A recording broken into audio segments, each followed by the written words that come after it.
All right, so just like that, we are ready to go. We wanted to create the authentic experience for you. So this is a typical Lima, Peru blackout, where you have no power for hours on end. Just wanted to give you that taste of Peru, and you'll have a true taste of Peru later with food, but that's just to get you in the mood here. So let's see how this goes. Power is off all in downtown, and someone showed me an app that said 9 o'clock is when they're hoping to restore power. And if only someone from NIPSCO had connections to get the power back on, we would appreciate that. Thank you, sir. So, with that being said, I'm Dwayne Davison on behalf of the Valparaiso International Center, the VIC. Welcome to our fourth Friday presentation on Peru. So this will go down in the books as an interesting one. Without power here, for those of you watching later on video, we did have a storm go through during our setup, and we're hoping that you can see us and hear us, but let's see what happens there. So, Sunday, September 15th, as you all know, that's our World Cultural Festival. Looking forward to having everyone there for that. Any ideas for entertainment and booths and the like, please see me during the presentation or afterwards. Speaking of booths, we'll have at the very end, I'll be introducing somebody who is a booth participant in the past and in the future. You'll hear more about a program that actually our guest tonight works for. And so anyway, this is Memorial Day weekend as well. And thank you for you folks who are here for attending, because I got several calls. People say, I wanted to come to Peru, but we're out of town. Also had a call, someone thought Peru, Indiana, like the circus. And it's like, no. I couldn't have Peru, Indiana. But yeah, we've got Brazil, Peru, several places in Indiana that sound exotic, but so anyway, tonight our presenter, Sonia Kincaid, is from Peru. Her husband, Kenneth Kincaid, is a professor at Purdue, formerly Calumet and North Central and Hammond and Westville, and who knows what it's called now, but he'll be adding on about the politics, the ever-evolving and changing politics of Peru.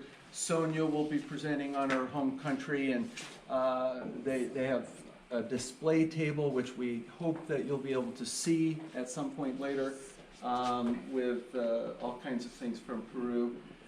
Sonia has presented with us before, been a longtime friend of the VIC, and for longtime festival goers, one of my favorite pictures that we have on our posters and our website and the like is of Sonia wearing, it could be this outfit, actually. Is it? Yeah. And she looks better in the outfit than it does there, trust me. And we may have it over there. I ate too much potatoes, I didn't fit in. Many years ago. But anyway, yeah, thanks for being accommodating here. Let's see how our lighting goes and sounds and all of that. And that being said, if you could, please welcome Sonia and Kenneth Kincaid.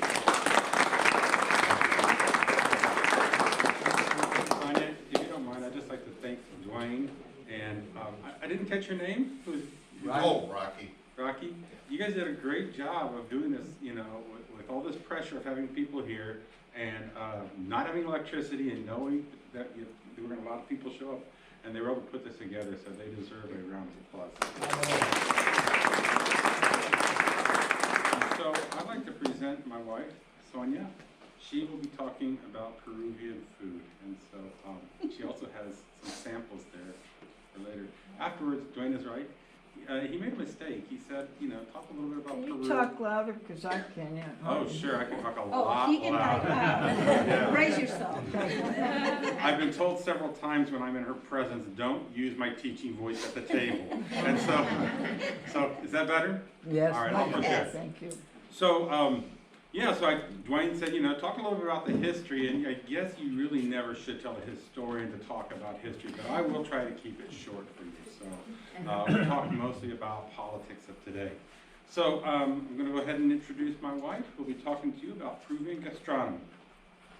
Yeah, good evening, buenas noches. My name is Sonia, formerly Rivadeneira Vasquez, Kincaid now, my husband.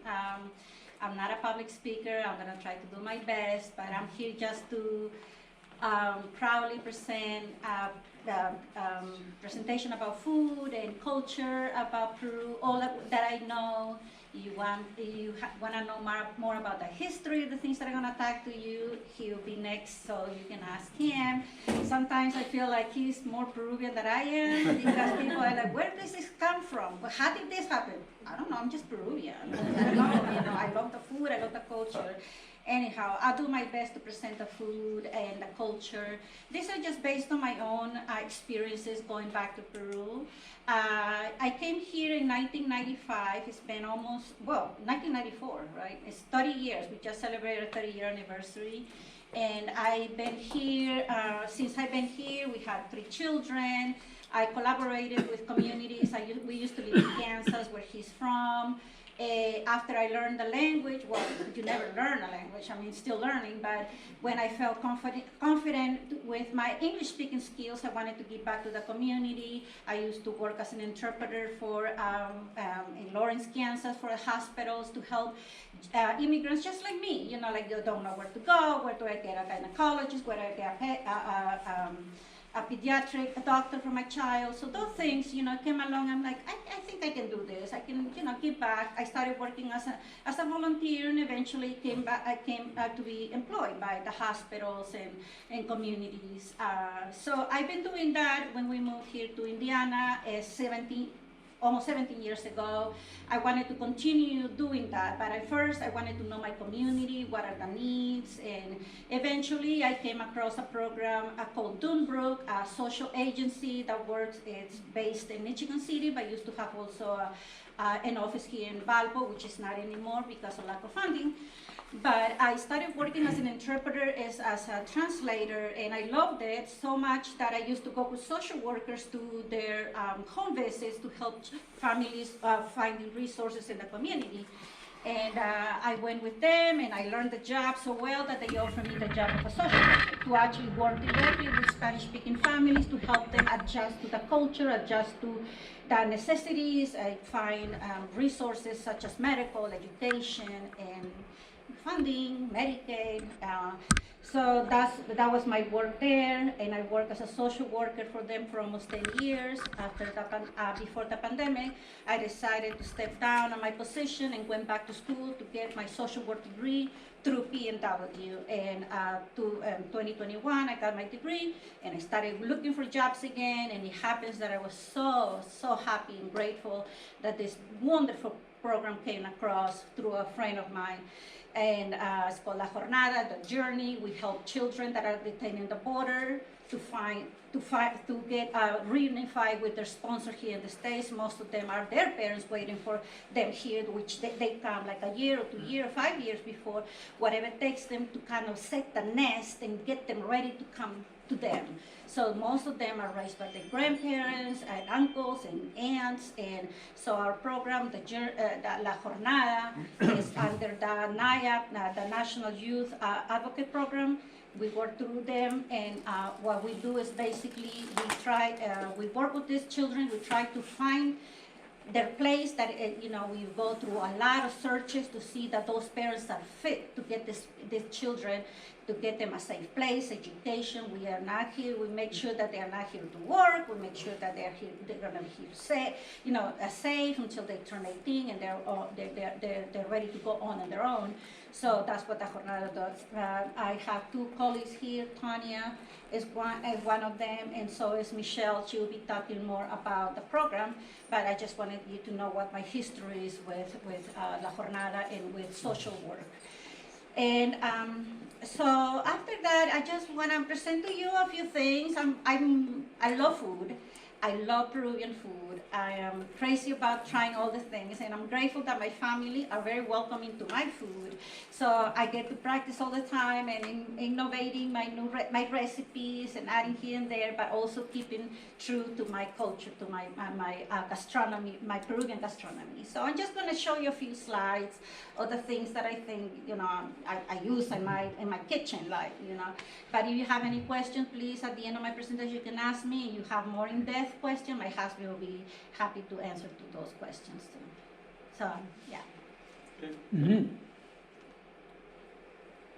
As I said, Peruvian food has gained popularity around the world so much. I would say 15 years, 20 years, 15 years, if that, I'm not exactly sure when, but it was a boom. It's Peruvian food is all over the world. You go to China, you find Peruvian restaurant. You go to Spain, you find Peruvian restaurant. You go to Chicago, there are at least 20 Peruvian restaurants.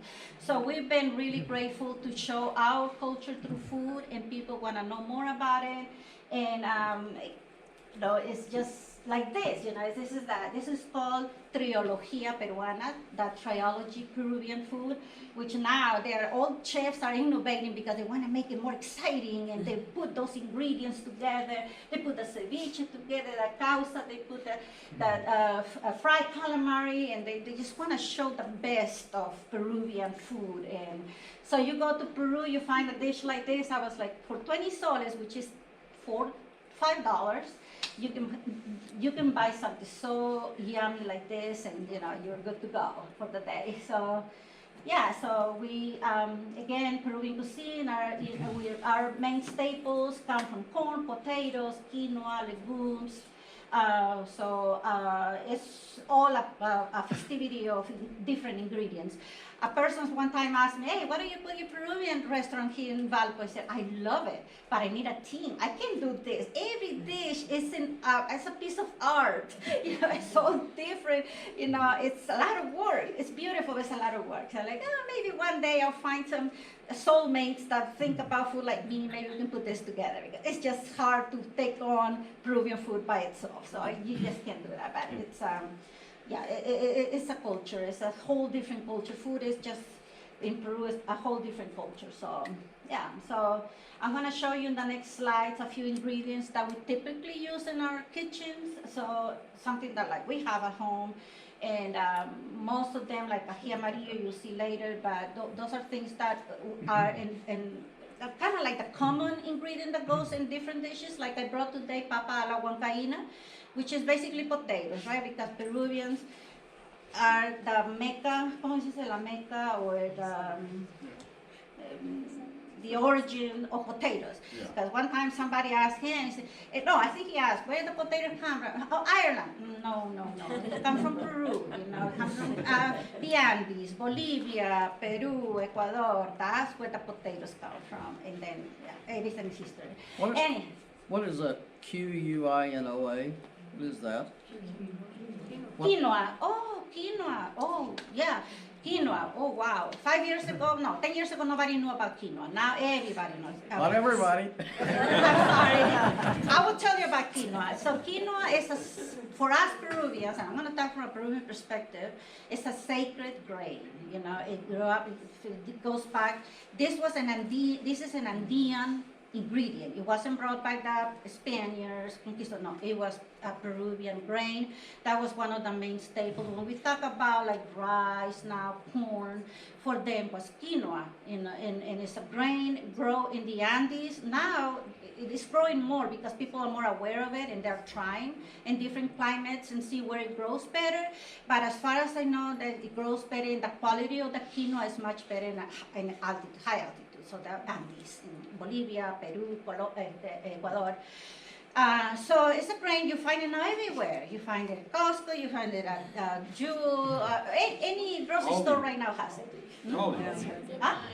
Aldi has it, and they have great quality, And so basically, just simple. You just cook it, you boil it just like rice with water, a little bit of salt, a little bit of oil. You want, you don't have to, but then you can use it like as it is, with a couple, eggs, or you can also make it into a salad, or you can actually mix it up. If you want it sweet, you can put it on evaporated milk and a little bit of sugar and have it for breakfast. It's a powerful source of protein. Like you have a couple that you set for the day. I mean, I have that in the morning. I put it in my shakes. So it's really a really good source of protein and fiber, and it's basically originated from the Andean parts of Bolivia, Peru, and Ecuador. Yeah. So any more? Would you like to know more about quinoa? Yeah. So thank you for the question. Potatoes. I'm gonna do something here just because. Está bien, mira, ya apareció. Yeah, that's what I want to do. Oh, okay. Wow. Peru, potato is la papa. Peru is home to the potato, not to live outside. Bolivia and Ecuador, which is also part of the Andean region. I'm talking on behalf of Peru. Peru is home to the potato. There are around 3,700 different types of potatoes in Peru, and they come in every shape and color, as you can see. It's just like a beautiful canvas. Like I told my husband, I want to make a drawing of that and put it in my kitchen. It's just beautiful. It's beautiful, and it is just like you see it. It's not like technologically made or no. It's that. What you see is what you get. And we have here a group of Peruvian women in the altitude.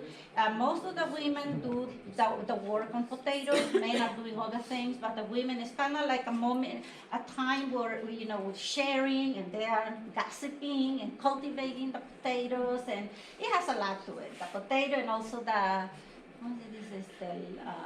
convivencia. Yeah, the mixing of them of different foods. Yeah, like living together and sharing stories. Do they all have different tastes? They do a little bit, yeah. They do have a little bit of different tastes. Like the purple potatoes are more like earthy. You can actually feel like I'm very I love nature. I feel like this just tastes like earth. Like the white potatoes are a little more mild, but as dark as it gets, it has a little bit more flavor to it. That you can actually tell, oh, this is not just a regular white potato. You know what you're eating. So right now, it's potato. Peruvians are so proud of their potato. Thank you. Asking the person who wants to stay in the shadows to be as Thank you. Yeah, talking this way so they can. We like you talking just over here. So even when you go to a fast food restaurant, when you go to Peru, even there, you find, because of the industrialization and the capitalism gets to us, and you can't stop that. You find a McDonald's, you find Burger King, but you go to the local Peruvian fast food, like Bembo's. I don't know if you've been to Bembo, but they have they use the natural products from Peru. So instead of French fries, you have like these potatoes baked on salt, and that's what you get. Those are your French fries, the Peruvian fries. So they take pride on that, and they've been doing so good at it because worldwide people know about Peru and what Peru has to offer. And when they go there, they do prefer to have a hamburger with farm-raised beef and the original potatoes from Peru. So you find that in Peru anywhere you go now. Can I tell them a little story real quick? Sure. So the Incas actually valued potatoes not just to eat them, but also how they looked. And potatoes that we would say are deformed, were considered special, and they would be sacrificed or given to the what they would call the papa mama, the potato mother. And so, but yeah, those ones like that one there and that one there would have been considered extremely special, and they probably would have made some type of ceramics with that mold. So. Let's keep going on the next ingredients, Peruvian ingredients. Rocoto. Rocoto is a special chili pepper, which is simulates a little bit like a red pepper, but don't get confused. It's not a red bell pepper. It's hot, but it has a distinct flavor to it. So most of the time we use it like in sauces. We mix it up to make a sauce. But this what you see here, rocoto relleno, the stuffed rocoto, which is a typical dish from an area called Arequipa. It's in the south. Andean, it's in an Andean area. This is the south, and it's one of, next to Cusco is one of the most visited places in Peru, Arequipa. So that's their typical dish in Arequipa. Next, we have ají amarillo, our main staple. We do use it almost in every dish in Peru, and a Peruvian dish. And today I made papa a la huancaína. La huancaína is the sauce that you see, the yellow sauce. It's basically made, the main ingredient is the yellow Peruvian peppers. What I do, I devein them so it's not too hot where you can actually taste the flavor of the pepper. And then I roast it and make it into a sauce. I add some milk, some fresh cheese, and put it on top of a just boiled potato with decorated with some boiled egg and olives, but that's not necessary. But the sauce is what makes it special, and along with the potatoes. El huacatay, this is a special herb. When I tried to research it in the past to try to find it, because I really needed huacatay to make my green sauce, so I couldn't find it, and then the translation was black mint, and I started on black mint, but it's not the same. It's just not translation, maybe because of the shape of the leaves or anything. That's the translation that you usually find. At least from what I know, and correct me anyone who knows other Andean countries, but it only goes in Peru, and it's a leaf that you use it for a typical green sauce that goes along with everything: pollo a la brasa, chicharrón, pork, in every sauce, so this is one of the main staples. Let's see, we use cilantro here for everything. In Peru, we use huacatay. We replace it with huacatay, and it's a special herb. And I try to grow it here, but it's not go along because, again, Peru has this beautiful different climates where, okay, things grow better here. And I tried, but it did not go well. So I might try again and see, but it didn't go. Along with the ají amarillo, it grows, but I cannot see the fruit, so you don't see the fruit. So I try, and I'll keep trying, but yeah, that's huacatay. Chicha morada, one of the main drinks in Peru, is natural, it's good. It's basically made of purple corn. A lot of people ask me, oh, chicha morada, and they know chicha is an alcoholic beverage. Yes, if it's made from corn and it's fermented, then it turns into an alcoholic beverage. With it's just like it's the staple of the party, and everybody has chicha in the Andes. But no, not that this. This is maybe a refreshing drink that you find it everywhere in Peru, and it's basically made out of purple corn cooked with like pineapple peels. I always say, my kid was like, why are you saving those peels? I said, for my chicha morada. So I freeze it, and every time I need it, I just put it there. I put a big stick of cinnamon and some cloves, and I cook it, drain it, cool it, put a little bit of sugar and lime, and it's a very, very tasty and refreshing. So, agua y manto. These are fruits that become popular. It used to be like just people would say like, oh, just this growing there, you know, but people starting experimenting since Peru's food became so popular. It's like, hey, let's see this. What is this beautiful fruit? And they start experimenting with it. They say, oh yeah, so this is good. So it's a white manto, basically what it is. I found it here. It's called a cherry. Orange. Yeah, orange cherry. Yeah.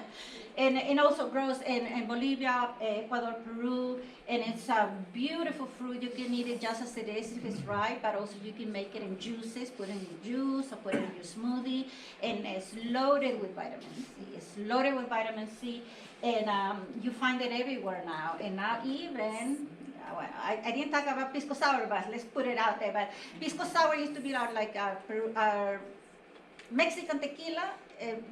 Peru's pisco is for us like Mexican tequila. So now they make it with lime, different flavors, and now they're adding all these beautiful fruits to it, which makes it even more yummy. But don't get used to it because you will stay there. But they're making now this pisco sour instead of lime. They put a white manto, which is really tasty. Our middle child, this is definitely his favorite fruit. And they're interesting because they're like tomatillos, or tomatillos, that they come in a wrap or, so.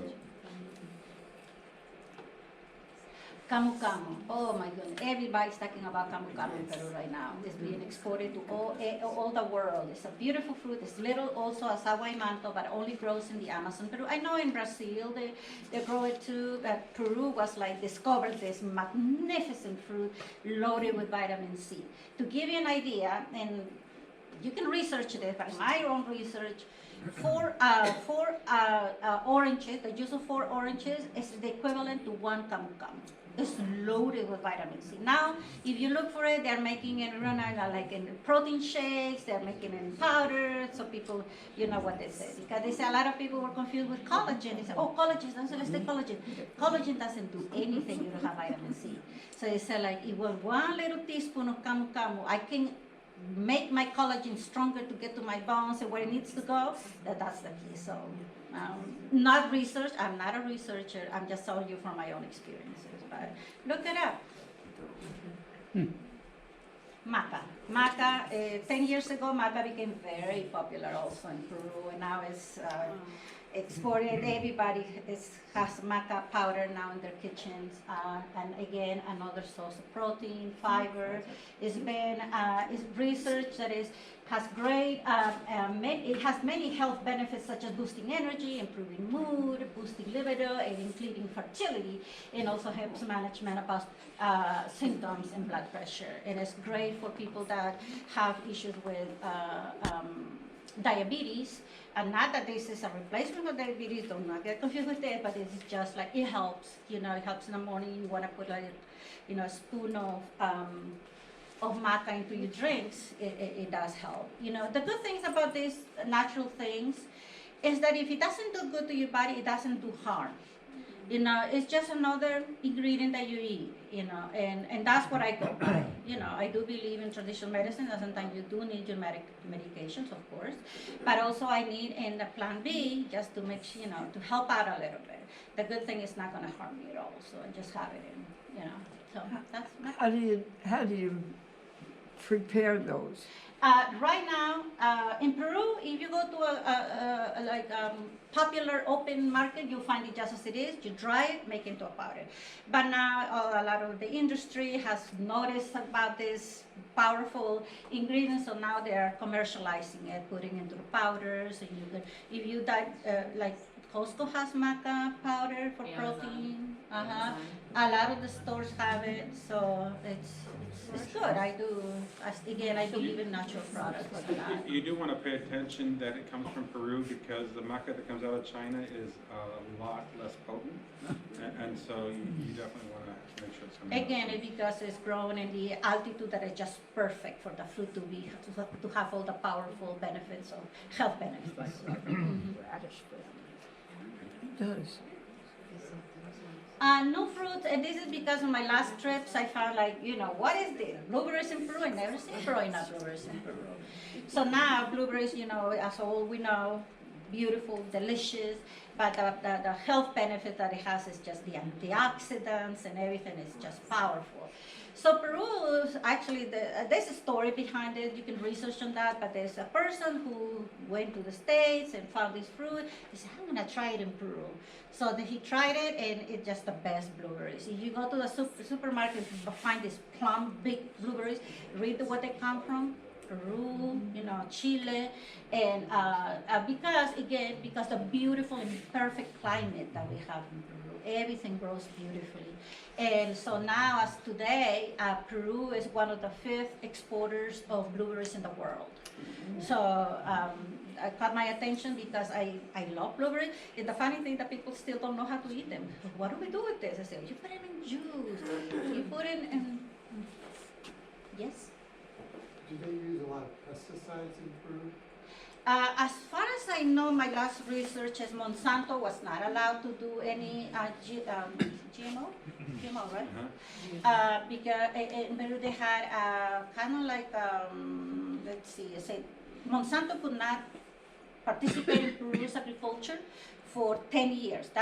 This is about before the pandemic. I really don't know the statistics how it's now, but they were not allowed to use that because Peru itself didn't do a lot without it.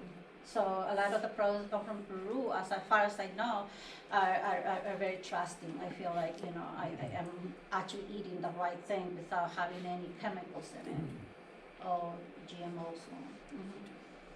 Yeah, so my mom just learned because she's like, why do I eat this? Because they don't know, these are no fruits. So I said, oh, you put it in juice. So I went to the store and got a kilo, which is two pounds, and made a juice, and they were like, wow, this is so good. They didn't know how to eat it. It was just, because they don't eat it, they just export it. It grows there and they export it and they sell it. But they don't taste like strawberries. And I'm like, because they're not strawberries, they're berries. Arándanos, they're so good for you. So anyhow, that's the story about arándanos. This is another new fruit that I just love it, dragon fruit. We call it in pitahaya. There's a lot of different names in other countries. I know Mexico and Central America, but you know, in Asia, like such as the Philippines, they grow this fruit.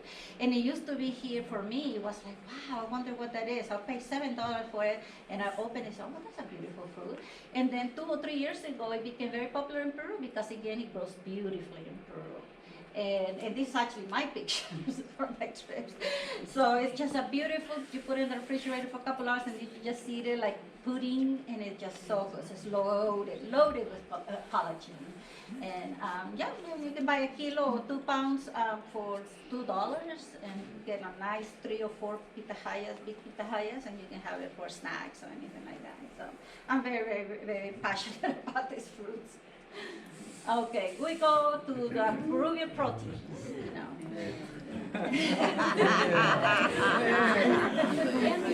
I did not sabotage this slide, she created it. Okay, those are my mom's corral. She raises guinea pigs. They still live in that kind of like countryside, it's a small town. And this is what she sent to my kids because my kids love to eat. They love guinea pigs. I'm sorry for the guinea pig lovers who are staying. But we don't name it, so that's good. We don't name it. Kill them?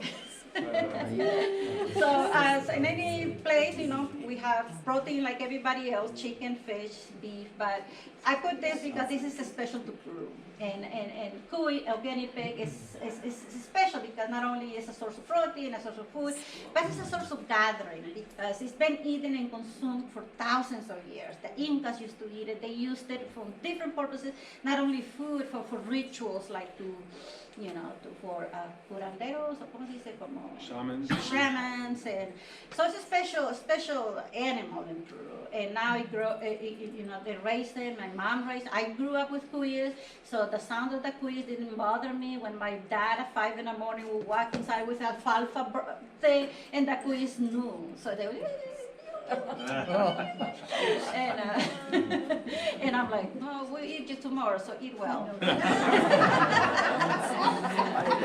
No, I'm not there.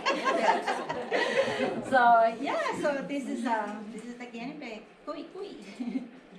I'm just going to follow up with shamans, and so the belief is, because guinea pigs typically live in the mountains, in the highlands, where when people live there, the guinea pigs usually live inside the house, typically even under the beds of the people.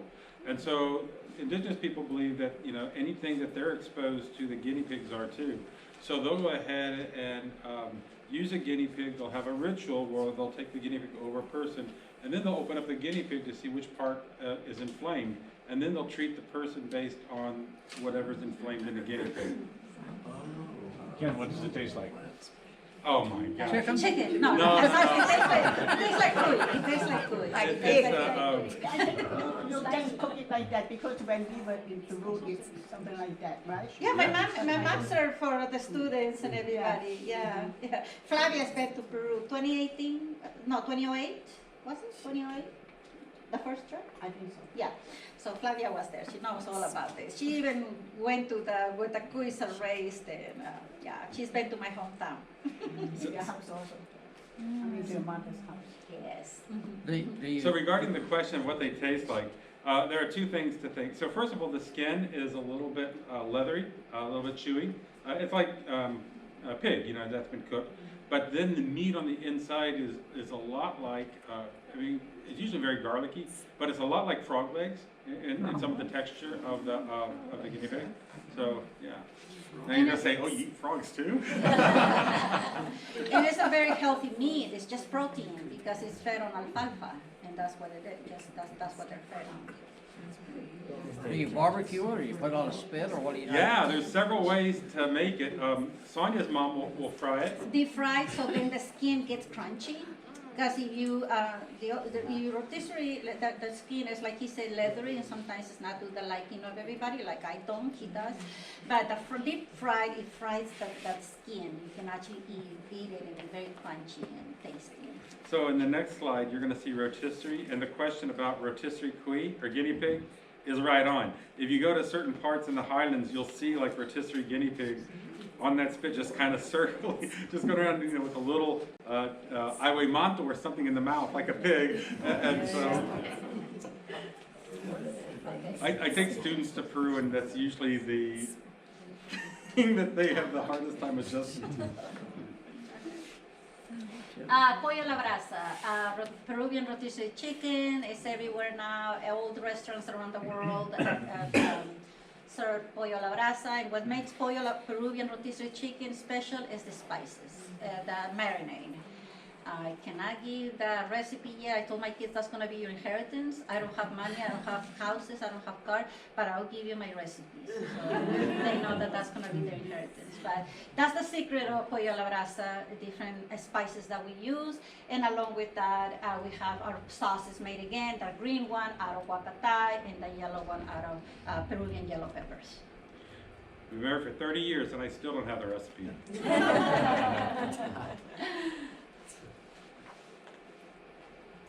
Anticuchos. Anticuchos, another popular meat that you will find in Peru everywhere. High-end restaurants as well as like carretillas, like in the streets, people selling them. It's basically beef heart. And again, what makes it special is the different ingredients that we use to marinate them.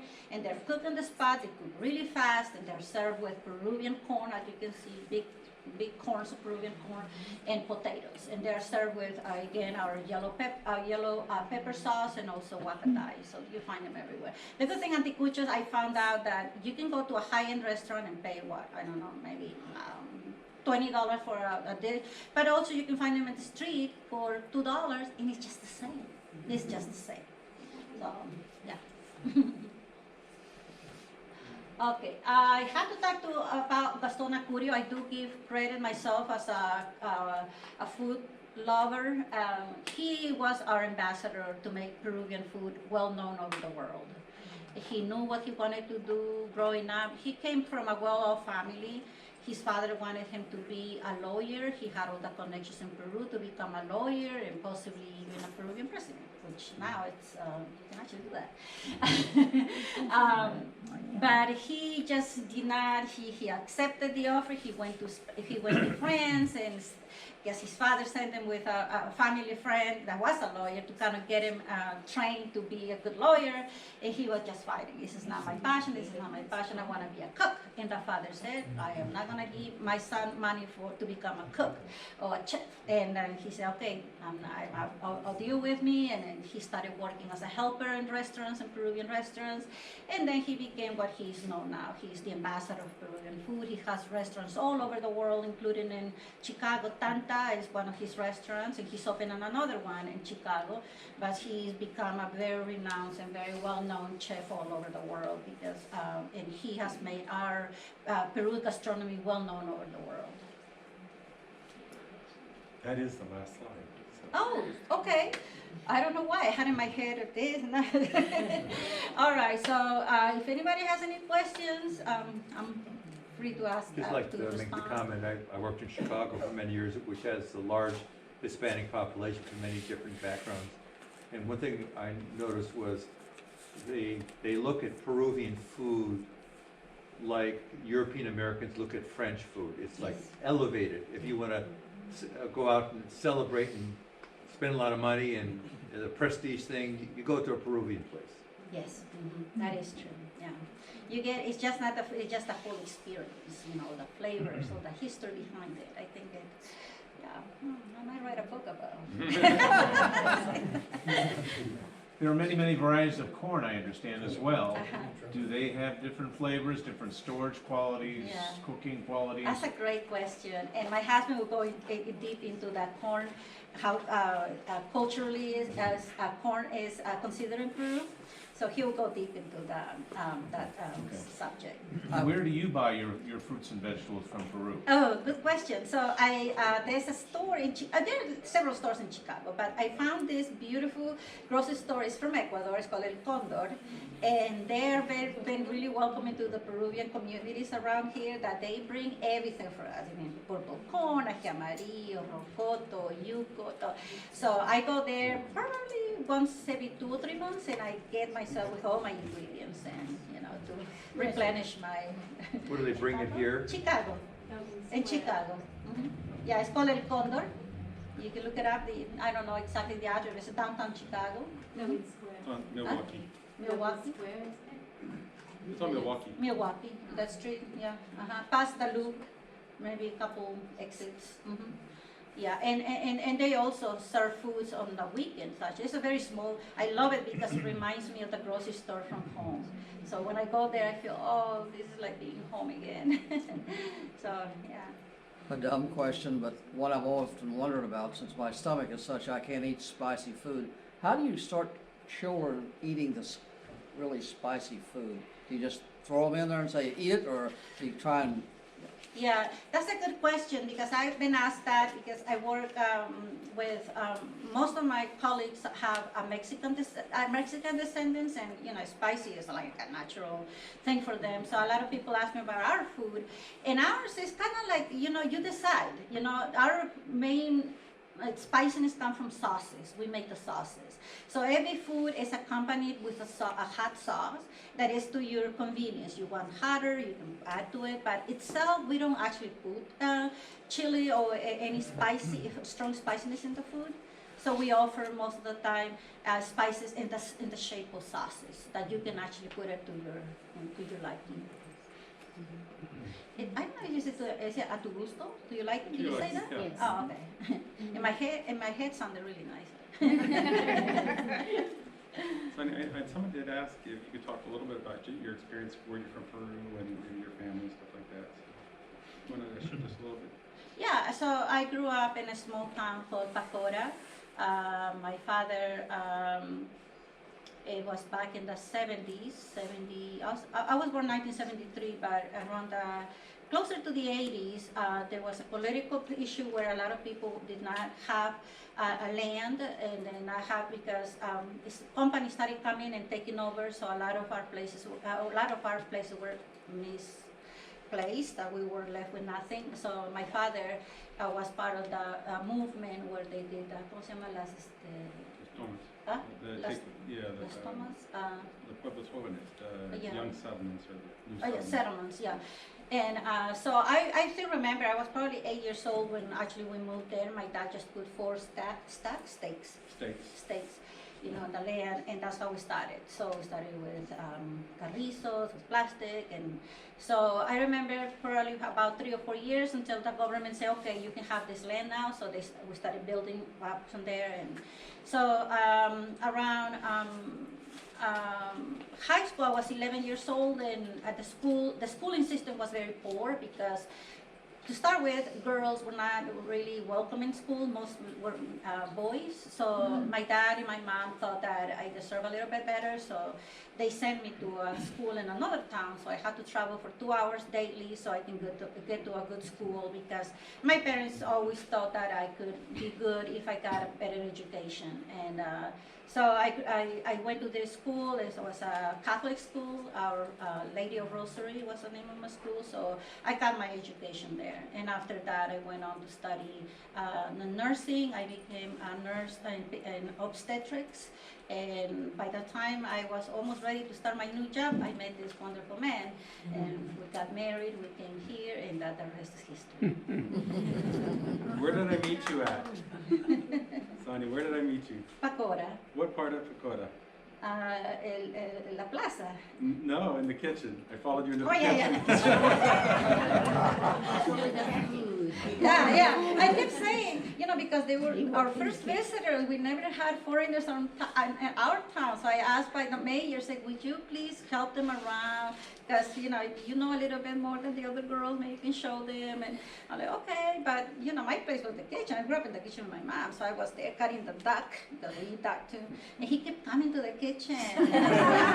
Go to the living room where the guests are, it's like, oh, but what is that? Are you cutting? He said, yes, go to the kitchen. We'll bring the food to you. And so that's how we had our first encounter. It's just me in the kitchen and trying to send them back to the living room.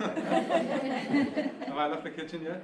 No, he's still in the kitchen. Yeah, you can kick him out. Yeah, so that's my presentation. I hope you enjoyed it.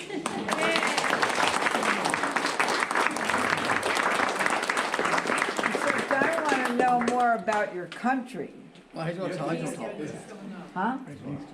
Oh, okay. Yes, Is he gonna show us something? He's gonna be going in depth in the political aspect of Peru and also more the I'm already culture, hungry. Talk about the corn thing. So actually, I will talk about the corn a little bit. Yeah, I think this will be fine. Yeah, that should be fine. Okay. So, yeah, my name's Kincaid. I teach at Purdue Northwest. Been here since 2007. We live in Chesterton. I did do my graduate work at the University of Kansas, so I'm a Kansas City guy. Cheer for the Royals, cheer for the Chiefs, cheer for KU Jayhawks.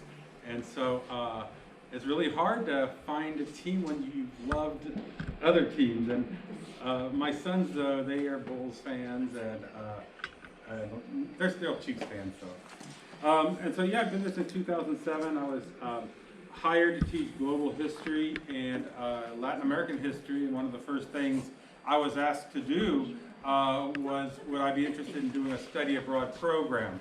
And I wasn't even hired yet, and I said, not only am I interested, but I'll have a program by next year. And so, you say anything for a job. And so, indeed, we did have a program. Maria Ofelia Ziegenfuss, I don't know if any of you remember her. She was from the Amazon in Peru. She was a co-director, and we did our first program in 2008. We did another one in 2010, and then another one in 2013, and each time it got bigger. And then we had some unification of the universities going on. My next trip, actually, I took students to Cuba in 2016, and then we never did another program. And then COVID hit. We thought we were going to go in 2019, but that was canceled. But we are going back this year. So it's a small group, but we are heading back to Peru. I'll be there with students from June 24th to July 20th. And so I'm excited about that. I have one of my students who went with us to Peru a few years ago, right up front, Flavia. So if you know Flavia, you know she's been to Peru, and she was my best hiker in Peru. You were like, come on, kids, you guys are 20 years younger than me. You guys are so slow, move it. And so you kept us moving. Thank you, Flavia. You went to Machu Picchu, right? Yes, yeah. So anyhow, so that's a little bit of my connection. My research is Ecuador and Peru, and I'm really interested in highland communities in the Andes. My research basically was on battles and struggles over water rights up in the mountains. I'm not going to get into that, but one of the things I am fascinated with is how people view the land, how people attempt to view the land not only for purposes of use, but also the symbolism. And you really can't talk about the Andes without talking about symbolism. One of the questions I was asked is, can I talk a little bit about what Peru looks like? And I will, but you could tell from the presentation that my wife gave that she said, okay, well that comes from the Amazon, but that comes from the highlands, and that's from the coast. So Peruvians know that their country is divided into 3 regions or zones: coast, mountains, or Sierra, and then Amazon. And so each area had indigenous populations, each area has unique food, and it's interesting when you look back 2,000 years ago and seeing indigenous cultures actually sharing between the zones. So that's one thing about Peru, is it's got these three important zones. It's a Pacific country, and so anything that's affecting across the Pacific will affect Peru. If there's a tsunami, you're sure it's going to affect Peru. El Nino rains are extraordinarily important and problematic for Peruvians. So yeah, that Pacific coast is important.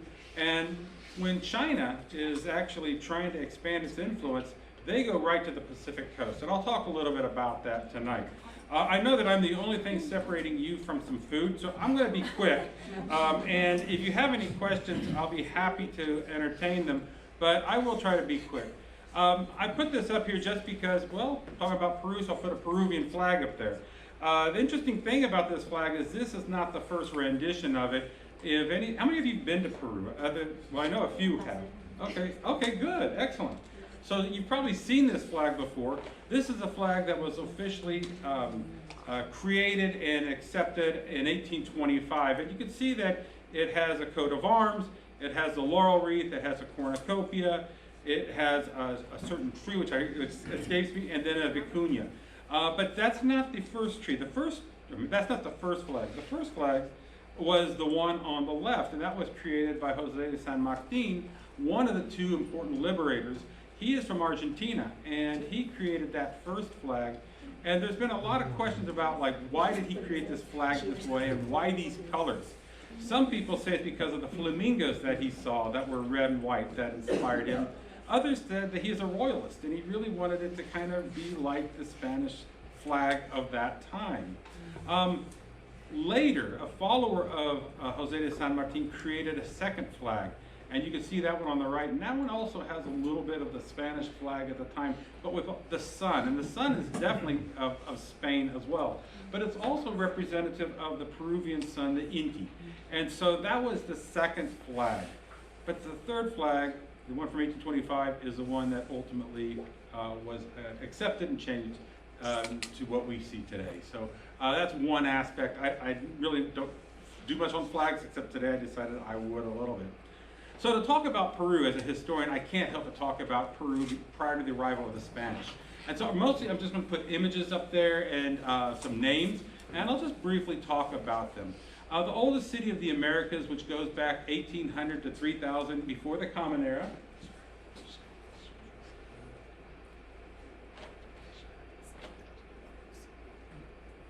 Oh, perfect. Yeah, because otherwise it expands onto the other wall. Sorry. Is that better? Yeah. You guys can see a little bit better, right? Yeah, Okay. Right there. I think so, yeah. yeah, that's better, thank you. So I'm going to use this to highlight what I'm talking about. I think this works. It doesn't. You probably have to point it at the projector. You have it plugged in, the USB-C? I do. Here we go. This one right here, this is Caral, 1800 to 3000, before the Common Era. It's the oldest city of the Americas. And so it is, if we're looking at just age of settlements, this is one of the first one. Again, this is off of the Peruvian coast. Chavin is this area right here, and this is up in the mountains a little bit. And one of the really interesting things about the discovery of this place was they got a chance to see creatures that were not native to the highlands. They found creatures that were like caimans and snakes, which are Amazonian. And so the interpretation of that place was it was kind of a place where you had the highlands and the Amazonian people coming together in terms of trade. And so this is Chavin. It's considered a mother culture. So if you've done Mexico, or if you've learned a little bit about Mexico, you might know, or the Maya, you might know that, well, one of the first groups was the Olmec. They were considered like a mother culture. Chavin is considered the mother culture of the Andes. The next ones that we'll talk about are the Moche. Now the Moche are these, well, this is representative of the Moche. The Moche were from like the 1st century to the 6th century Common Era, or AD. And they mastered 3D sculpting. And they, more than anyone, they're called retratos. Retratos are portraits, portrait faces. They're portrait faces, thank you. And so one of the questions is that a friend of mine at UC Davis was working on is, are these real people? They're 2,000-year-old, they're 1,500 years old, but are they real people? Because you can give Play-Doh to anyone and say, make a face, and they can make a face. And so what he did was he did a study, and he studied 900, because there are tens of thousands of these retratos all over the world. People go into into excavation sites, grab some, which they shouldn't, but or maybe they're part of an excavation crew, and they bring them back. But they're everywhere. So he took 900 of them, and he looked for something that doesn't change in the course of a lifetime. What is something on someone's face that won't change in the course of a lifetime? What's that? Nose could change a little bit, but that was what everyone says. Nose. Eyes? Eyes, maybe. But you know what he said? Ears. Ears, that's a good one too, but sometimes the ears are weird because in this world, ears can be considered, if you're royalty, you have big ears because you wear gauges and you're called an orajon. But a scar, and he found 25 of these retratos with a scar on the lip, and it had the same Y scar on all of them. And he was able to get his students to estimate the age of all of these.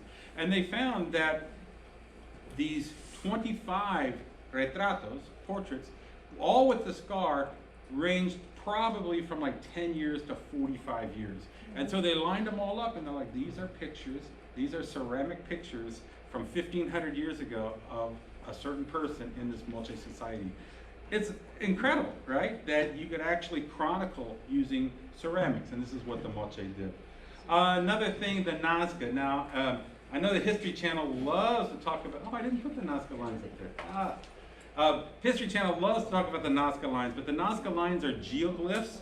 They're created in earth, and so basically people have walked these glyphs. They could be spiders or monkeys or even people, frogs, hummingbirds, but you can't see them from the ground. You can only see them from above. And so today, you know, if you go there, you'll take a two-engine plane over the lines, and you'll be able to see them. And they really are extraordinary. And that came from the Nazca culture. The Chimu is an interesting one because they kind of bring us up to the Inca, and they created one of the biggest cities of the Americas called Chan Chan, and that's an image of Chan Chan down there. I talked briefly about the Tiwanaku and the Wari culture just because one of the questions people have about how the Incas were such good masons and how they were such good workers with stone was, where did they learn it? And a lot of the research suggests that it probably came from these other cultures called the Tiwanaku. The Wari have been in the news in the last 10 years just because in a recent excavation, they found a dozen royal women that were mummified in it. And really, the importance of this is that we have found that in these pre-Columbian civilizations that women occupied really important positions in them, much more important than women in Europe were occupying at the time. And so there was the Senora of Cao, and she was a midwife, and she had attendants with her. She had tattoos up and down her arms. So that was a discovery. In the area that I take students, we'll also see some royal tombs where, again, the person that was excavated was a woman, a royal woman. And I think this is one of the most exciting things about archaeology in Peru today. However, that era does come to an end with the arrival of the Spanish. And I have a few things here. When the Spanish arrived, and this would have been Francisco Pizarro, a pig farmer whose cousin was Hernan Cortes, who defeated Moctezuma, Pizarro arrived right when there was a civil war going on between the Inca brothers, Huáscar Inca and Atahualpa. And he was able to take advantage of the rifts there and ultimately defeat the Incas. In this time then, the Spanish knew that the Incan capital in Cusco was not a safe place, so they created the city of Lima. So Lima is created along the coast, way away from the indigenous societies up in Cusco. And you have a society developing in Lima that is really unique with these beautiful old buildings, churches, cathedral, government buildings, plazas, etc. The oldest university of the Americas is in Lima, and that would be San Marcos, created in the 1560s. Gracias, And so this all comes out of Lima. In Lima, some of the fascinating things would be that women that were coming out of Europe realized that maybe there were more opportunities, because society said women shouldn't be seen on the street. Society said that women could, should go to church if they are out. But there was a thing in Lima called the tapadas, where women covered their face almost Moorishly in order to escape the house so no one would see them. So the tapadas are one of those interesting stories of colonial Latin America. When we look at colonial Latin America, you can't help but think of minerals. And a lot of people think, well, Europe got rich on gold, but it wasn't gold, it was silver. It was silver out of the Potosi mines. Whereas in the first 60 to 100 years, there might have been 30 or 40 tons of gold extracted out of Peru. There were 4,000 tons of silver extracted. And this would have been the place. The creation of a colonial society was based on basically a social hierarchy based on race, where people who came out of Spain, they would have been on the top of the society. They would have been considered the Peninsulares, because they came from the Iberian Peninsula. Then their children, who would have been born in the Americas, would have been below them. They would have been known as Creoles. And then below them would have been the children that were mixed race, and they would have been mestizos. They would have been a combination of indigenous and European. And then below them would be indigenous people, and then people of African ancestry. And this was a hierarchy that existed in all the Americas. And this is why this shows all the different combinations of race going on in the Americas at the time. But in the end, if you're European, you were on top. If you were born in the Americas, you weren't considered, even if you're white, even if your parents were born in Europe, you were considered lower. This and many other problems caused conflict in Peru by the late 18th century, and we have this movement in order to rid the Spanish.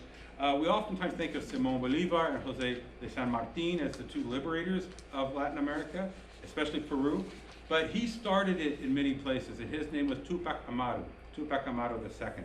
He was mixed race, indigenous, and Spanish, and his wife, Micaela Bastidas, she actually gave the orders to him oftentimes. She was the one in charge of recruiting. She's the one that paid the workers, etc. So hers is a great story that we sometimes don't talk about. I'm going to bring us up to Republic in Peru, and then I'll get into more contemporary issues. Always have to say, highlight the people in history that abolished slavery. Ramon Castilla in Peru is one of those, a president of the 1860s. Florinda Matos de Turner is a really important writer from Peru. She wrote Birds Without a Nest, where she criticized how the church treated indigenous people. Also, we have the guano boom. Everybody loves me talking shit, especially when I talk about guano. Sorry, Dwayne. Nevertheless, guano was it for Latin America, especially Peru, because they didn't really have much to export in the 1850s to 1870s. But when the British noticed that there were these huge guano reservoirs, they immediately industrialized it and took the guano to Britain in order to go ahead and start processing it to make their lands more fertile, because that's what guano does. Now, the Incas did that a long time before, but after the Incas were conquered, it kind of fell into disuse. And so this is another important, the guano boom. The War of the Pacific, again, this is if you know a little bit about Bolivian and Peruvian and Chilean history, this was a war that brought all three together. Ultimately, Chile wins this war, and it was a war, where is that map? Yeah, it's right here. It's a war ultimately over nitrates, access to guano, and also nitrates that could be used in the creation of gunpowder. And so it was a war between Peru and Bolivia that allied themselves against Chile. Chile defeated them both, and in the end, Chile will take part of Peru and cut off Bolivia's access to the ocean. Another thing that I talk about is APRA. APRA was still the oldest political party in Peru today. It was created by a guy named Victor Arrau Ay de la Torre, first in Mexico in 1922 and then Peru. And it was basically it was a populist movement it really wanted to focus on what they called Indo-America, the indigenous America. And also, they were anti-US imperialism, and they wanted the Panama Canal to be internationalized. Jose Carlos Mariátegui is this guy. He's important because he writes the book that almost all Peruvians read, the 7 Essays of Peruvian Reality, where he talks about the indigenous of Peru, and he really focuses on them, and he argues that if Peru's ever going to have change, it has to recognize that native peoples have to have access to land. And he points out that indigenous communities are the core to any movements. And it was interesting because a lot of the politics of the time talked about Marxism and communism, and he didn't reject it, but he said it's not the industrial working class in Peru, it's the indigenous people that will lead a revolution. In 1941, Peru and Ecuador begin fighting over parts of the Amazon. Peru actually enters the Amazon. They engage in a war. The Rio Protocol of 1942 that had the United States and Brazil as the guarantors of the peace essentially reduced Ecuador's access to the Amazon. And it actually would cause 2 more wars between Peru and Ecuador until ultimately, I forget what year it was, they created another peace accord, and since then it's been much better. Gustavo Gutierrez, he's in Notre Dame. He's 95 years old, and he wrote a book called Liberation Theology. And Liberation Theology is all about the teachings of Jesus as saying that Jesus was about the people. Jesus was not about the elites. And so the reason this is important, because in the 1960s, the church is going through this crisis. Because there are some people that are saying, well, the Catholic Church, I should say. Some people are saying, well, the church should just worry about people's souls. And others are saying, well, what about the people living on the earth today? Shouldn't the church be worried about them too? And Gustavo Gutierrez's book says, yes, we have to worry about those people as well. And again, he's still alive. He's at Notre Dame. Juan Velasquez right here. Usually when you think of the military leading a coup or something like that, you think it's a right-wing coup. This actually was a military coup that was a left-wing coup. And they did some really interesting things at the time. It lasted for about 7 years. For example, when Sonia was talking about the settlement of lands, that was under him. And he basically gave people title to those lands. He also made it so that bilingualism was mandatory in Peru, so that her father ended up learning Quechua, the language of indigenous people. So Spanish speakers had to learn Quechua under him.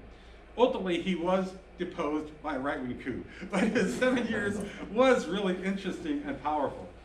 Sendero Luminoso was a movement that began really in the 1960s. It was an agricultural movement. It took some of its teachings out of Mao Zedong's China, and they reached revolution through violence. And this actually led to a civil war in Peru that was extremely bloody and powerful. Did not affect the northern part of Peru as much as it affected like Lima. Yes, Sonia. Shining. What did I say? Sendero Luminoso is fine, but the translation is shining. Oh, thank you. The shining path, exactly.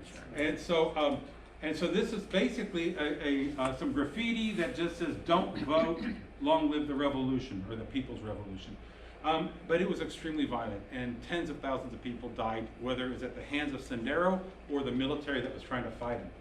When they came to power, this guy was the president. His name's Alan Garcia.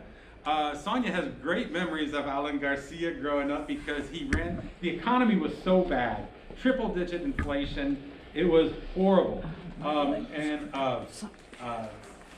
He lasted his 5 years, though. He finished his term, and he was not able to put down Sendero Luminoso, even though they attempted to. It would be this guy, Alberto Fujimori, that did stop Sendero Luminoso. And in doing so, he did so in a way that was so violent that he also infringed on the human rights violations of other people as well. Ultimately, he would be thrown out of the country. He would take a plane into Miami. Then he would declare his Japanese ancestry so he can get a flight to Japan. In 2005, he came back to Chile with the idea of returning, and he was captured and arrested. He was sentenced to 25 years for human rights violations, but he was just let out last year. And so that's a little bit of that. Just recently. Yeah, just last, no, well, I think it was, maybe it was, but I thought it was last year, No, but anyhow. last year was the attempt to get him out, but then we went back, and then a couple of months ago, he actually was for Okay. good release. Is Yeah. he still in Peru? He's still in Peru. He spent 17 years in prison, yeah. His daughter is the politician that we'll be talking about next. I'll skip that one. Just a little bit of general information about Peru. If you're kind of interested in how it's set up, you've got 24 different departments, and you have governors, you have sub-departments and provinces. Lima is the capital of Peru, but it doesn't have a governor. It does have a mayor.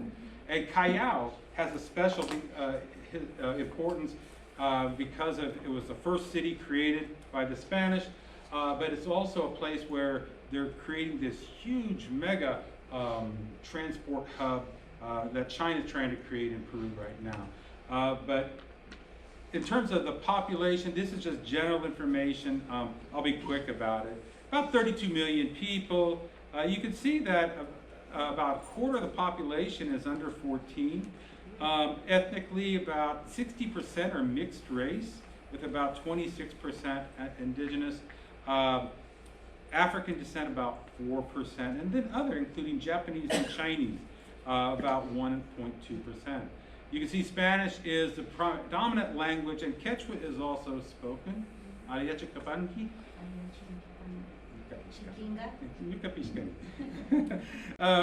kids think we are so funny when we throw Quechua at each other. So. And then other languages, Aymara, Ashaninka.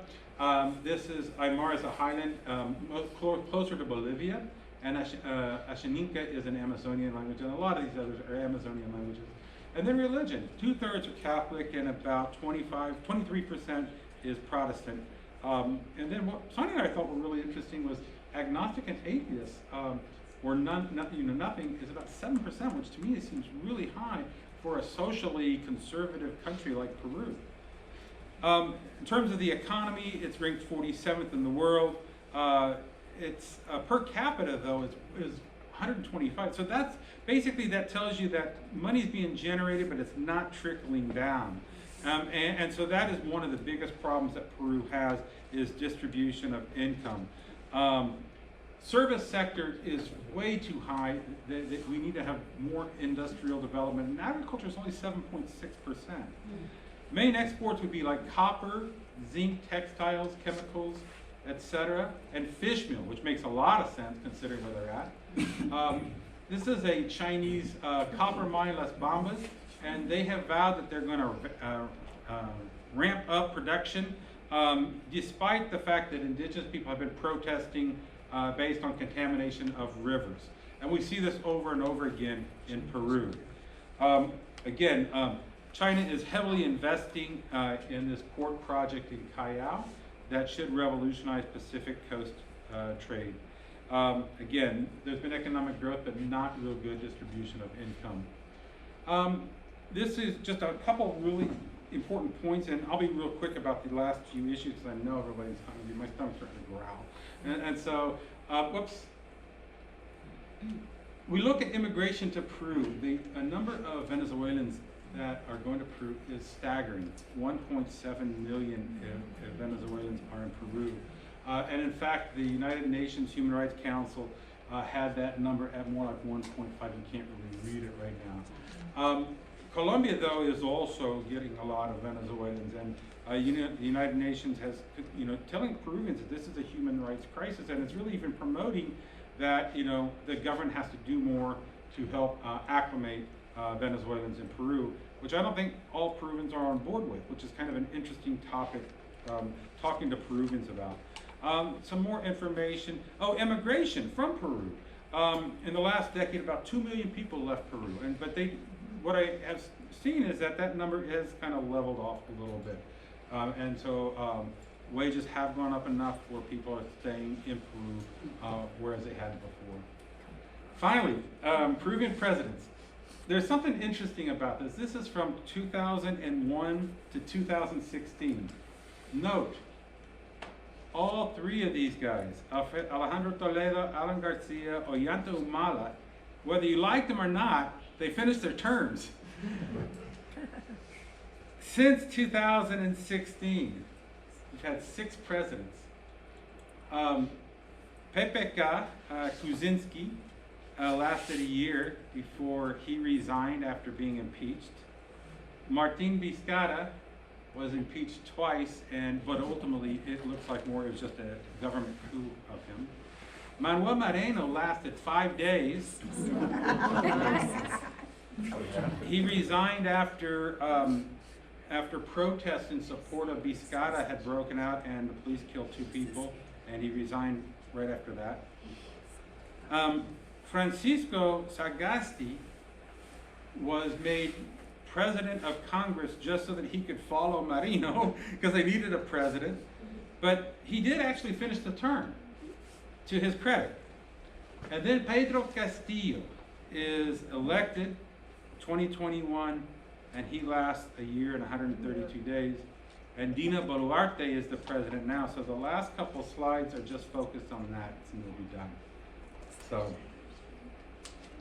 in the 2021 election, you had Pedro Castillo against Keiko Fujimori, Fujimori's daughter, and it was close, 50.12 to 49.87. As a result of this, he had 37 seats in Congress, but it made so that other groups like Popular Force cannot make alliances with the other parties and block everything he tried to do. At the same time, his political party was Peru Libre, and it was a Marxist group. But in the end, he called for nationalizing mining and a new constitution, but as soon as he was elected, he decided not to nationalize the mining. And he really started coming across as a little bit more conservative in an attempt to try to get support for some of his programs. You can tell from these maps real quick where his support comes from. The highlands of Peru, where indigenous people are. Because he was, as you see a picture of him, he was a school teacher. He was an indigenous school teacher who taught for 25 years. You can see the pencil there. It was all about education, and that's how he got his support. Nevertheless, he was not able to get much done. And so just to kind of finish up here, in order to get support, he renounced his affiliation with that political party, Peru Libre, and tried to govern as independent. He still presented himself as a populist and he maintained support in the highlands.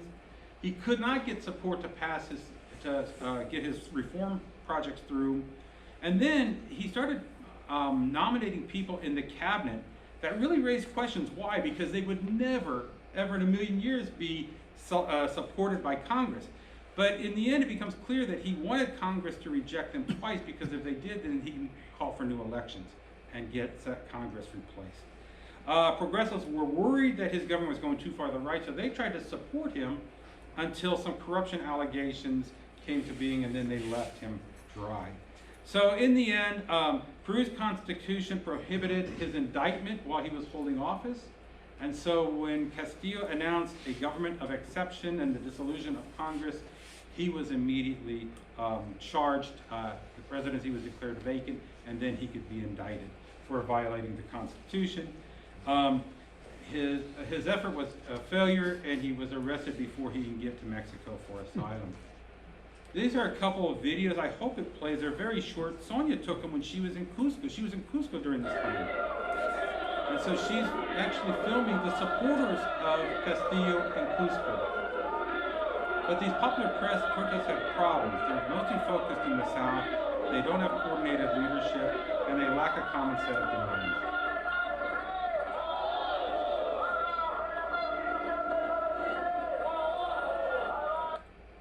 And here's another one again.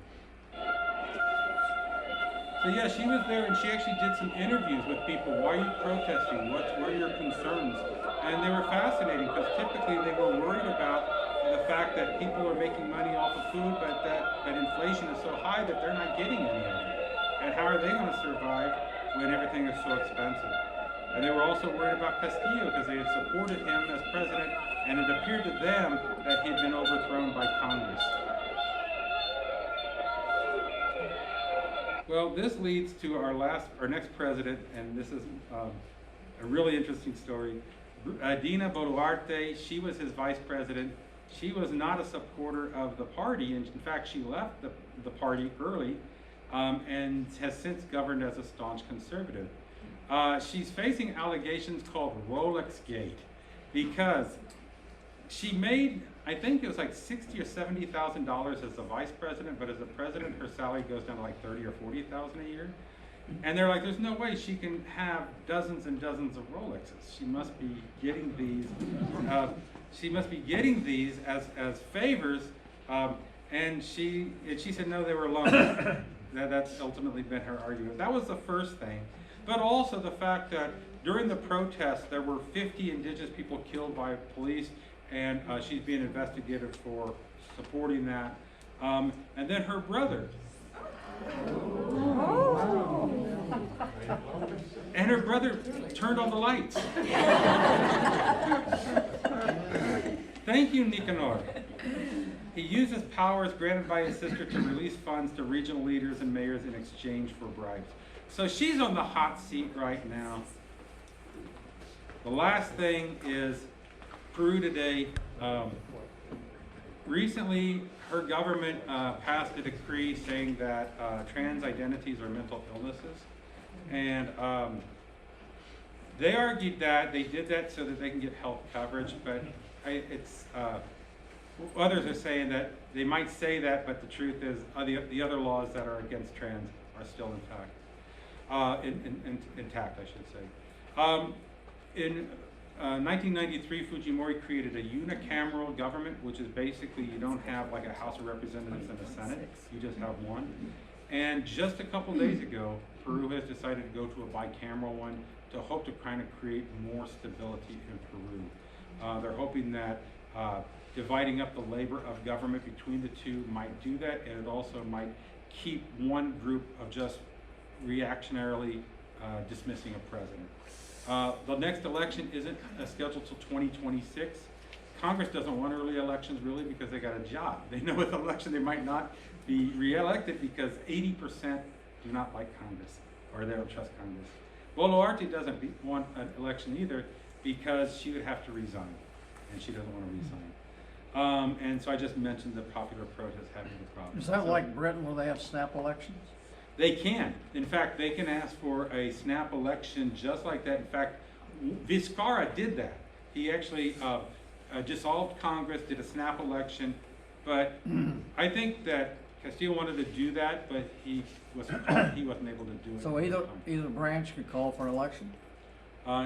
I don't know in the new system. I don't know if that's because this has just been changed, so like 2 days ago. So I'm not sure. Yeah, this is like hot news. I didn't know that. Any questions about Peru today, or I think I covered 5,000 years. So, yeah, we're going to have question and answers shortly. So, of course, for those watching on video, we have just had power restored, so we'll be able to see who presented. It was pretty much in the dark for us the whole time here, but we'll be able to see the food shortly. I would like to point out that pre-pandemic, the VIC did multiple cultural events per month. One of the things we did several times was pachamancas, which are Peruvian kind of Thanksgiving. So we would spend all day cooking a feast with no equipment. It was underground with basically kind of a fire that was just from stones emanating the heat, and kind of it was an all-day cultural event. Those were some good times.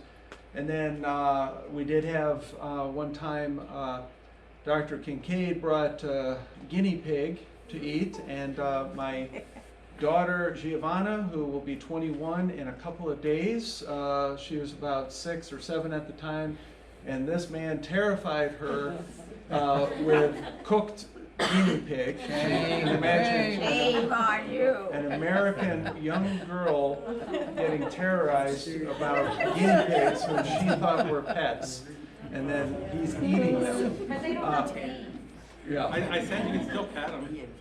So I would like to hear, we always like to hear the native language, and in this case Spanish is not so exotic for most of us, I guess here, but if you could maybe, Sonia, come on up and then speak a little bit of your native dialect and maybe some Quechua too, okay? Come on up. Quieren que nosotros hablemos. Sí. I don't remember now, people in the spot, I forgot. Quechua? No, you Bueno, already. empieza Habla con my tu dialecto. We're talking about Aliachi Kapangi, Alicia Mikani, Kincaid. Ari, yes. Ari, yeah. Imata Shun. I met Sonia. Ah, yeah. Kenny. Oh, So. yeah, so. Kenny Mikani. Ecuadorian Quechua and Peruvian Quechua are similar, but there are some differences. And I learned most of my Quechua, it was about 25 years ago when I did the Yeah, program. it's just a little variation. It's like Yeah. Spanish, it's the same, but you go to Mexico, they have some colloquials that are proper to just Mexico, and overall it's the same language, it's just a little variations here and there. Like I used to have a group of dancers back when we lived in Kansas called Sakuna. Basically, what it means dancing flowers. So I belonged to that dancing group for about 10 years, and we used to do presentations like this, universities, and yeah, we were proud to Sakuna. So we could say Kimsa Churi Kunata Charinchi. We have 3 boys. So, yes, thank you very much for that. So normally we have a microphone that we hand around, and just due to kind of getting a little bit later start and people are wanting to have some food, let's just have a couple of question and answers on cultural Peru. Yes, Chris. Yeah, I have one. We all know about the Brazilian Amazon and clear cutting and burning up the rainforest. Is any of that going on in the Peruvian Amazon? Unfortunately, there is. In the 1960s, they really wanted to develop it because they wanted to deal with surplus population, and the surplus population solution is always send them to the Amazon. Didn't work, but people didn't really want to go. But to do so, they had to start developing those lands, creating roads and stuff like that, highway systems. And so there's still examples of that in parts of the Amazon where they try to start developing it more. The Peruvian Amazon was also known for an area that they really tried to extract rubber. And if you look at the early 20th centuries, there were several efforts to kind of enslave indigenous peoples to produce rubber out of the Amazon. But in terms of slash and burn of the Amazon, it is occurring in some areas, but not to the extent it was occurring in Brazil. So. I was wondering if someone who knows her Spanish very, very well, and she were to travel around there, would a person be able to understand her dialect and making them aware that she's from Peru? Yeah, unique dialect. That's a good question, because I think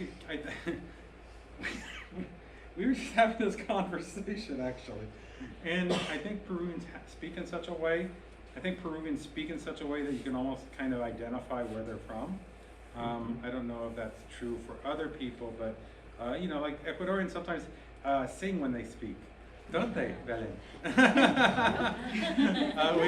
We hear it as singing, it's beautiful. When Ecuadorians speak, that sounds like they're singing a little bit. We used to live in Ecuador, so I love the accent, and I kind of catch a little bit of it for a few years. But the thing, I do think so. I think you're able to pick up things with certain parts of Latin America, how they say things. And it's not just the vocabulary, but it's also the cadence and just kind of the tone of how they say things. They speak very fast, so I keep reminding my family when we have American friends come visit, slowly, despacio, despacio, slow. Because we speak very fast. But like in small towns, they have their colloquialisms as well. And I won't let you off the hook on this.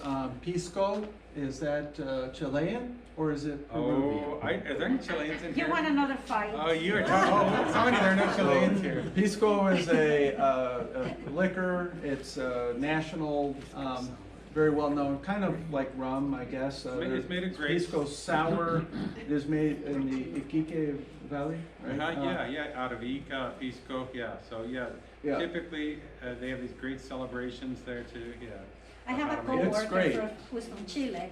The first day I started, he said, okay, just to make peace, you guys can have the pisco, but we have the best wine. I said, I like that. Very good. Okay, so as you guys know. Can I hold just for a second? I know you want to wrap up, but we do have somebody here. Where's she? Yeah, okay, good deal. As you guys know, we are going to be socializing after, now that we have power, hopefully we'll be able to have some traditional Peruvian music playing. We're going to get some chairs and tables over on this side to sit down, socialize, have some food. You'll be able to see the displays. We've got our email list over there. Please sign up so you know about more presentations like this in the future. And then we are going to close with this. Sonia works for a company called La Jornada, The Journey, and their main thing is they place unaccompanied minors who show up at our border without any family, any guidance, and they place them around the country in homes until they're worked through the system or they reunited with their families. So Michelle Johnson, who's the executive director here in Valparaiso, she's going to be available to speak about that. They had a booth at our festival last year and will again this year. And so Michelle, can you just stand up and say hello? And so she's going to be available as soon as we wrap up here to kind of talk about her organization and kind of ways to engage with them, because what they do is they find host families in Northwest Indiana for several weeks up to a couple of months, short term, until these children are placed around the country. Some are returned, of course, to their native countries, but the focus is to provide schooling and classes and help in the short term. So if I may please interrupt, see maybe we can have her Michelle. say a few words about the program. We are going to wrap up because it's already 8:45, and so that would be for. It's very fast. It's a very short presentation. I've been with her, so maybe Michelle want to say something about our program. Sure. So just to piggyback what you said, so we're a foster care licensing placing agency. So it's children that cross over unaccompanied that would go into our transitional foster care program called La Jornada, Spanish for the Journey. And so that's what we do. And so there's a lot to it. If you are interested, we have information. Sonia Frederick is our recruiter for the Valparaiso site, because we have a site here in Valpo. We share 3 sites in Indiana, East Chicago, and then a new one in Indianapolis. Anyway, so please come see us, and then we will give you information. We do orientations, which are pretty lengthy as far as giving you all the information you would need if you're really considering being a foster care. Oh, if you know someone who might, that's one of the things that I learned throughout. I work in case management, but I've been collaborating with recruiting and licensing. Sometimes it's not that maybe you can't do it, but maybe you know someone, like empty nesters, family that have an extra room, that have the heart for children to help them through this process. You might know someone, and I think that's the way that we kind of spread the word. Not necessarily sometimes you can't, you don't have the circumstances, but maybe you know someone who might. So yeah, it's a very endearing program for me. Since I started working there, I have enjoyed it so much to see these little faces going through our program and putting them in safe homes, and I know that their future will change because of us. It's always a happy ending. It's so beautiful. So after the presentation, please see Michelle. You can obviously talk with Sonia and Kenny here more about Peru. And let's have some food. Thank you for being patient tonight for our adventure. So, all right, so if we could get some music going, and we'll get some tables and chairs over and head over there to the table for some food. Thank you.